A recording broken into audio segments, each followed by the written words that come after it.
Assalamualaikum warahmatullahi wabarakatuh. Saya Fevan Olvitasari, NPM D1A 018010, jurusan Kesejahteraan Sosial, Fakultas Ilmu Sosial dan Ilmu Politik, Universitas Bengkulu. Saya akan menjelaskan mengenai isi buku yang berjudul Metode Kuantitatif untuk Analisis Kebijakan. Buku ini ditulis oleh Bapak Suwaidi Fahrudin. Bab 1 di dalam buku ini membahas tentang paradigma pembangunan berkelanjutan, konsep pembangunan yang mengintegrasikan masalah ekologi, ekonomi, dan sosial yang disebut dengan pembangunan berkelanjutan atau sustainable development. Telah disepakati secara global sejak diselenggarakannya United Nations Conference on Human Environment di Stockholm pada tahun 1972. Pembangunan berkelanjutan didefinisikan sebagai pembangunan yang dapat memenuhi kebutuhan generasi sekarang tanpa mengorbankan generasi yang akan datang untuk dapat memenuhi kebutuhannya. Menurut WCAD pada tahun 1987, Komisi Brundtland menyatakan bahwa pembangunan berkelanjutan bukanlah suatu kondisi yang kaku mengenai keselarasan, tetapi lebih merupakan suatu proses perubahan yang mana eksploitasi sumber daya, arah investasi, orientasi perkembangan teknologi, dan perubahan institusi dibuat konsisten. Pembangunan berkelanjutan selalu memiliki implikasi ekonomi, sosial, dan politik. Pembangunan dapat dikatakan sebagai vektor dari tujuan sosial suatu masyarakat. Untuk mengoperasionalkan paradigma pembangunan berkelanjutan, World Bank menjabarkan konsep pembangunan berkelanjutan dengan bentuk kerangka segitiga pembangunan berkelanjutan atau Sustainable Development Triangle.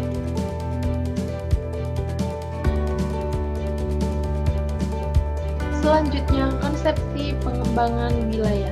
Pendekatan wilayah dalam pelaksanaan pembangunan, khususnya dalam kaitan dengan pelaksanaan otonomi daerah menjadi signifikan karena kondisi sosial, ekonomi, budaya, dan geografis antara satu wilayah berbeda dengan wilayah lainnya. Melalui pendekatan wilayah, upaya pembangunan dapat dilaksanakan untuk memacu pembangunan sosial ekonomi, mengurangi kesenjangan ekonomi, dan menjaga kelestarian lingkungan pada suatu wilayah tertentu.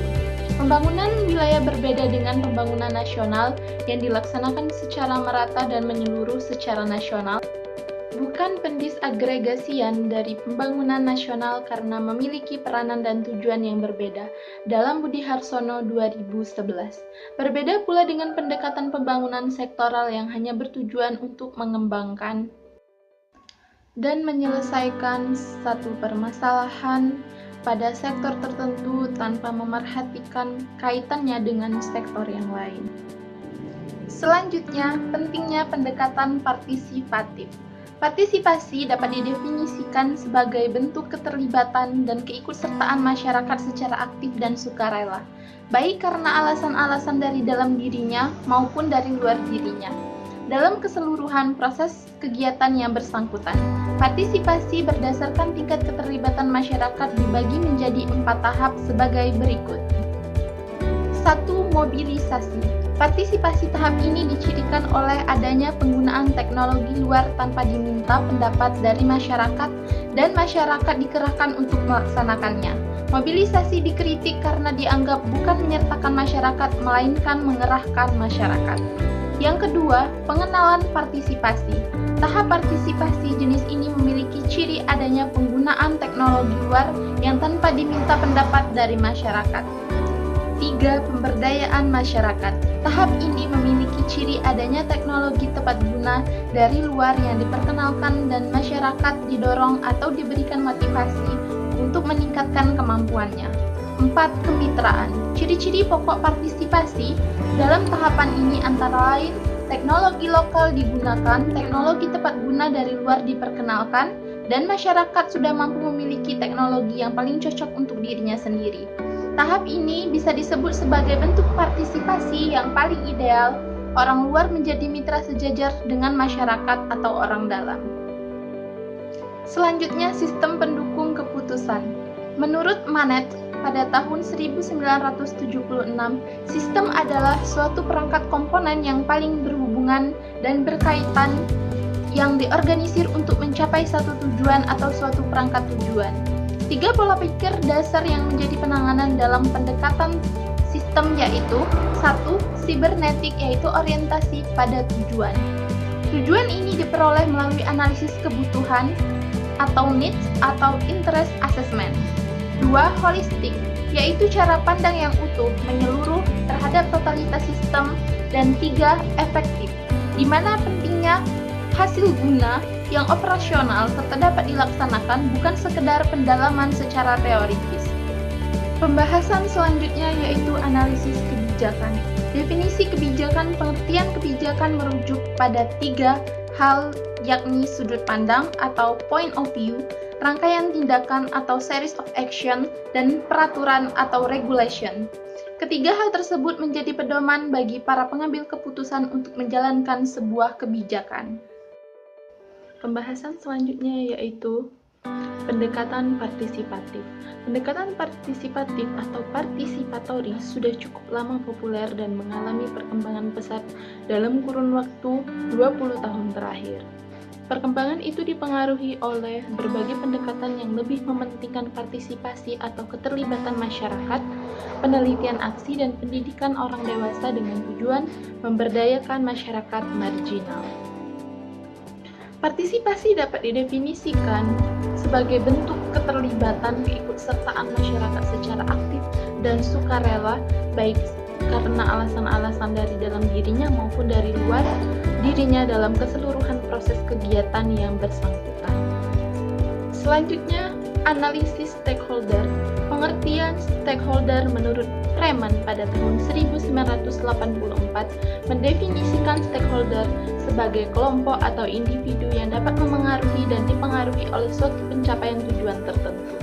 Stakeholder sering diidentifikasikan dengan suatu dasar tertentu, yaitu dari segi kekuatan, dari segi kepentingan relatif stakeholder terhadap isu, dan dari segi posisi penting dan pengaruh yang dimiliki oleh mereka. Di dalam Ramirez pada tahun 1999. Tujuan analisis stakeholder adalah yang pertama, untuk mengidentifikasi berbagai stakeholder yang relevan dengan perencanaan pembangunan. Yang kedua, memetakan peran dan kontribusi stakeholder dalam pembangunan. Pemetaan stakeholder merupakan kebutuhan untuk dapat melibatkan stakeholder secara aktif sesuai dengan paradigma sekarang. Selanjutnya, yang ketiga, untuk memaksimalkan peran dan kontribusi setiap stakeholder. Dengan luasnya peran dan kontribusi setiap stakeholder, maka keberhasilan aktivitas perencanaan menjadi lebih baik dan mendapat dukungan dari berbagai pihak. Analisis stakeholder ini akan mampu memberikan peta peran dan masukan dari stakeholder potensial. Selanjutnya, akan dikenali letak masalah yang menghambat potensi atau kontribusi mereka, sehingga analisis ini akan memudahkan orang untuk mengenali masalah dan menemukan potensi yang dimiliki oleh masyarakat tersebut. Selanjutnya yaitu metode kuantitatif. Menurut Ariadno, metode kuantitatif merupakan metode riset atau mengukur secara akurat tentang suatu perihal yang sedang dikaji, sedangkan metode kualitatif lebih cenderung meneliti fenomena dan rincian deskripsi dari suatu perihal di dalam Ariadno 2007. Langkah-langkah dalam pengambilan keputusan dengan pendekatan kuantitatif. Yang pertama yaitu mendefinisikan masalah. Secara sederhana, masalah merupakan kesenjangan atau gap antara harapan dan kenyataan. Pada dasarnya, semua langkah pengambilan keputusan dilakukan untuk menghilangkan atau mengurangi perbedaan yang ada antara yang diharapkan dan yang terjadi. Yang kedua yaitu mengembangkan model. Model adalah representasi dari sebuah situasi nyata. Model dapat dikembangkan dalam berbagai bentuk seperti model fisik, logika, atau matematika. Dalam langkah pengembangan model, dikenal istilah variabel yang nilai-nilainya akan memengaruhi keputusan yang akan diambil. Dalam kasus nyata, variabel-variabel ini sebagian dapat dikendalikan dan sebagian lagi tidak dapat dikendalikan. Selanjutnya yang ketiga yaitu mengumpulkan data. Data yang akurat sangat penting untuk menjamin analisis kuantitatif yang dilakukan menghasilkan keluaran seperti yang diinginkan. Sumber data untuk kemudian Model dapat berupa laporan-laporan, hasil wawancara, pengukuran langsung di lapangan, atau hasil sampling. 4 yaitu membuat solusi. Solusi yang diambil dalam pendekatan kuantitatif dilakukan dengan memanipulasi model dan dengan masukan data yang dihasilkan pada langkah sebelumnya. Banyak metode yang bisa dilakukan dalam membuat solusi, seperti memecahkan persamaan dengan model matematika yang sudah dikembangkan sebelumnya, menggunakan pendekatan trial and error dengan data masukan yang berbeda-beda untuk menghasilkan solusi terbaik. Nomor 5, menguji solusi. Pengujian harus dilakukan baik pada model ataupun pada data masukan. Pengujian ini dilakukan untuk melihat akurasi serta kelengkapan model dan data yang digunakan. Selanjutnya yang keenam yaitu menganalisis hasil. Analisis hasil dilakukan untuk memahami langkah-langkah yang harus dilakukan jika sebuah keputusan telah dipilih. Selanjutnya, implikasi langkah-langkah yang dilakukan juga harus dianalisis. Nomor 7, mengimplementasikan hasil. Selanjutnya, analisis prospektif. Tujuan analisis prospektif adalah untuk mendefinisikan tujuan pembangunan jangka panjang dari sistem yang dipelajari, untuk menentukan strategi yang akan diikuti agar sistem mencapai tujuan.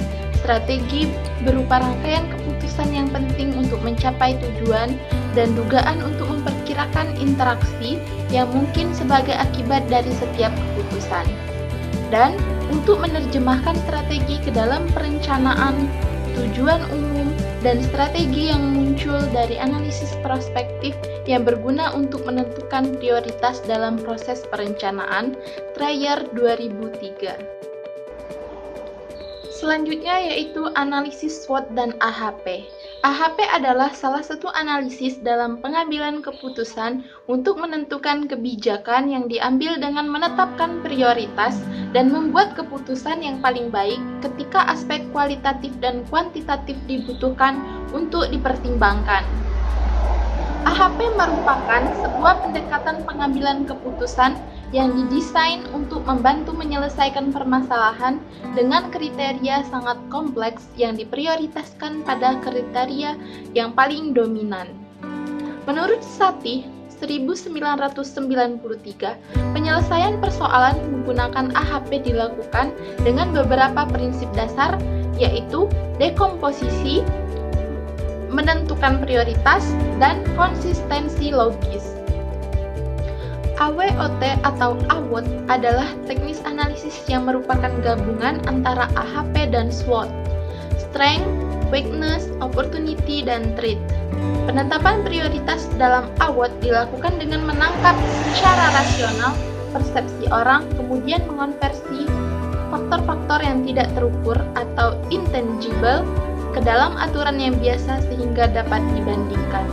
Penggunaan AWOT dimaksudkan untuk menelusuri permasalahan secara bertahap dan membantu pengambilan keputusan dalam memilih strategi terbaik dengan cara sebagai berikut. Yang pertama yaitu mengamati secara sistematis dan meneliti ulang tujuan dan alternatif strategi atau cara bertindak untuk mencapai tujuan, dalam hal ini kebijakan yang baik. Sedangkan yang selanjutnya yaitu nomor 2, membandingkan secara kuantitatif dari segi biaya atau ekonomis, manfaat, dan risiko dari setiap alternatif. Yang ketiga yaitu memilih alternatif terbaik untuk diimplementasikan. Yang keempat, membuat strategi pemanfaatan ruang secara optimal dengan cara memilih atau menentukan prioritas kegiatan. Grimble dan Chan pada tahun 1995 melakukan penelitian mengenai konflik dan trade-off pengelolaan Taman Das di Phuyang, Thailand. Grimble dan Chan menggunakan analisis stakeholder untuk mengidentifikasi konflik dan komplementari atau saling melengkapi di antara stakeholder. Hasil identifikasi ini memperjelas bahwa trade-off di antara berbagai tujuan yang hendak dicapai.